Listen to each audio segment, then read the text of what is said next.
इतिहास का मैं आईना हूँ, तहजीब का रंग सुनहरा हूँ।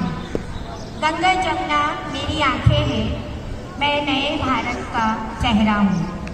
मैं कल भी था, मैं आज भी हूँ, मैं नए ज़माने का अंदाज भी हूँ। सारी दुनिया का घर मुझ में है, इस मिट्टी का आदर मुझ में है। मैं देशभक्त भी कर हूँ, मैं नए भारत का चेहरा हूँ। मैं बेटी की मुस्कान में हूँ, मैं नारी के सम्मान में हूँ।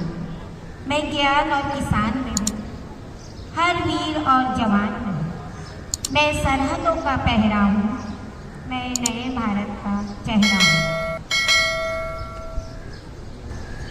ऐ वतन वतन मेरे आबाद रहे तू, ऐ वतन वतन मेरे आबाद रहे तू। मैं जहाँ रहूँ जहाँ मैं याद रहे तू। ऐ वतन मेरे वतन, ऐ वतन मेरे वतन।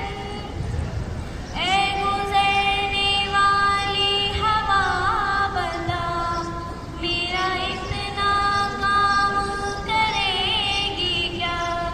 मेरे गाँव जा, मेरे दोस्तों को सलाम दे। ऐ मेरी ज़मीं महबूब मेरी, मेरी नस नस में तेरा इश्क बहे। फीका न पड़े कभी रंग तेरा, जिस मुँह से निकल के खून कहे। ऐ मेरी ज़मीं अफसोस नहीं जो तेरे लिए सौ दर्द सहे। महफूज रहे तेरी आन सदा, चाहे जान मेरी ये रहे न रहे। तेरी मिट्टी में मिल जावा गुल बन के, मैं खिल जावा, इतनी सी है दिल की आरज़ू।